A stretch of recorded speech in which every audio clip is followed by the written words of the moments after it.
But in your book, you highlighted the danger of President Trump as the U.S. president and his lack of respect for the professional decision-making process in the U.S. government. So can you say a little bit more to our audience?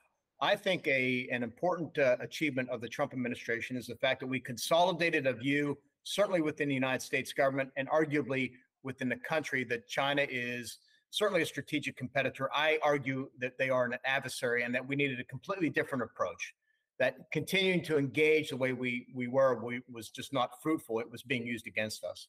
My concern with Donald Trump was more that he valued his relationship with Xi Jinping more than he did implementing, I thought, was a really robust, comprehensive strategy to deal with China and to support friends like Taiwan. So my concern would be that in a second administration, that he would ultimately work to pull ourselves out of NATO, pull U.S. forces out of Korea or Japan, and maybe weaken the relationship with Taiwan. And should there be another Trump administration, what would be Taiwan's sort of contingency plan or strategy? Well, we did not work with President Trump directly, except for that phone call before he took office. And all these very nice and very helpful officials helped elevate Taiwan's relations with the United States. So we owe a lot to those officials who served in the Trump administration.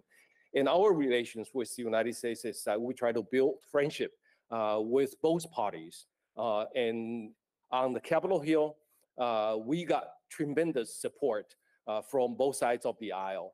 In fact, the visiting congressman continue to tell us that the United States is being seriously divided, especially in the Congress. But when it comes to Taiwan, they are united. And no matter who is in office, even though they might have a different style, and I think the support will remain the same. And we are confident that no matter who is becoming the new president of the United States, we will continue to enjoy very solid relations with the United States.